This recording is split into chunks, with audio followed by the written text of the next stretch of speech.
آپ بہترین زمانے میں رہ رہے ہیں، کیوں اگر امام زمانہ کا اب ظہور ہوا تو آپ اس کے لشکر میں جائیں گے۔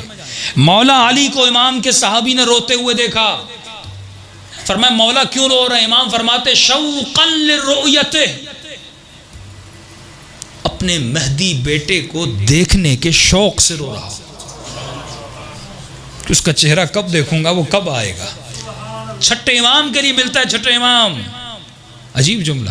فرماتے امام کے دو لباس ہوتے تھے، لباس حزن، جب مولا کو غم آتا تھا تو ایک لباس پہنتے تھے، خوشی آتی تھی تو ایک لباس پہنتے تھے۔ صحابی جب ملنے جاتا ہے تو چھٹے امام نے لباس حزن پہنا ہوا تھا، غم کا لباس، اور امام کے ہاتھ میں اسی طرح ایک ڈائری تھی یا کتاب تھی، امام اس کو پڑھ رہے تھے، رو رہے تھے۔ تو کسی نے کہا مولا کیوں رو رہے ہیں؟ فرمایا یہ کتاب مجھے میرے بابا علی سے ملی ہے، اس کتاب میں ہمارے بیٹے 12ویں بیٹے کے احوال لکھے ہوئے، حالات لکھے ہوئے، اس کے حالات کو پڑھ کے رو رہا ہوں کہ میرے اس بیٹے پہ کیا گزرے گی۔ اس پہ بھی آؤں گا کہ امام زمانہ پہ کیا کیا گزر رہی ہے جن سے ہم واقف نہیں ہیں۔ آپ نے وہ قتل نہیں دیکھے، آپ نے وہ غارت نہیں دیکھی، آپ نے وہ خواتین کی عزتوں کا پامال ہونا نہیں دیکھا، جو شام میں، جو یمن میں، جو عراق میں اتنا ظلم ہوا، ہم ایک چیز کو دیکھنے کے بعد 3 دن تک سو نہیں سکتے۔ امام زمانہ یہ ہر لمحہ دیکھ رہے ہیں۔ کبھی فرماتے میرے دادا حسین ہر روز نماز عصر کے بعد خدا مجھے یہ خون بھرا کرتا دکھاتا ہے، یہ مظالم، یہ ظلم امام اپنی آنکھوں سے دیکھ رہے ہیں، اور اس امام پہ کیا گزر رہی ہے 1000 سالوں سے دیکھ رہے ہیں۔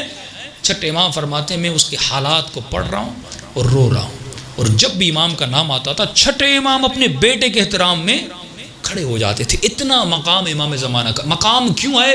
کیونکہ وہ رسالت جو رسول خدا لے کر آئے تھے، وہ ایم، وہ مقصد، وہ ریولیشن جو رسول خدا لے کر آئے تھے کہ پوری کائنات میں کلمہ واحد اور لا الہ الا اللہ ہو، اور جس امام کے آنے کے بعد روایات میں ملتا ہے، یہ بعد میں لوگوں کو احساس ہوگا۔ فرماتے ہیں براءت، جو شیعہ لعنت بھیجتے ہیں، جو دوری کرتے ہیں دشمنان اہل بیت سے، جو شیعوں کے دلوں میں نفرت اور بغض ہے دشمنان اہل بیت کے لیے، اس سے زیادہ بغض پیدا ہوگا مسلمانوں کے دلوں میں کب؟ لیکن جب امام کا ظہور ہوگا، اور اس ظہور میں ان کو پتا چلے گا ارے اتنی آسائش، ظہور کے بعد یہ ہمیں آسائش ملنی تھی، یہ سکون ملنا تھا، ہمارے بچوں کو یہ دین ملنا تھا، کہ ہم جس نعمت الہی سے ابھی محروم ہیں۔ اور کیوں محروم ہیں؟ کیونکہ لوگوں نے علی کا راستہ روکا۔ اگر حسین کو حکومت کرنے دیتے، اگر علی کو حکومت کرنے دیتے، اگر حسن کو حکومت کرنے دیتے، اگر اولاد رسول کو حکومت کرنے دیتے، آج تمہارے بچے آسائش میں ہوتے، آج تمہارا بچہ بیمار نہ ہوتا۔ اور یہی ملتا ہے کہ جب امام زمانہ کا ظہور ہو جائے گا، فرماتے وہ حکومت مہدی جب پوری کائنات میں نظام مصطفیٰ نافذ ہو جائے گا، اس حکومت امام زمان میں کوئی بچہ بیمار نہیں ہوگا، کوئی بچہ کافر پیدا نہیں ہوگا، اس سوسائٹی میں کوئی چور پیدا نہیں ہوگا۔ اس حکومت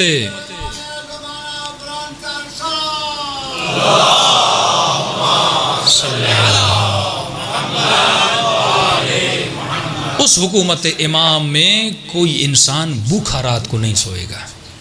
ان کو پتہ نہیں انہوں نے خود کو کس چیز سے محروم، ہم کیونکہ درد ہے نا شیعوں میں، ہمیں پتہ ہے انہوں نے اہل بیت کو حکومت کرنے نہیں دی اور ہم کس نعمت سے محروم ہو گئے، لیکن مسلمان تو علی کو جانتے نہیں نا۔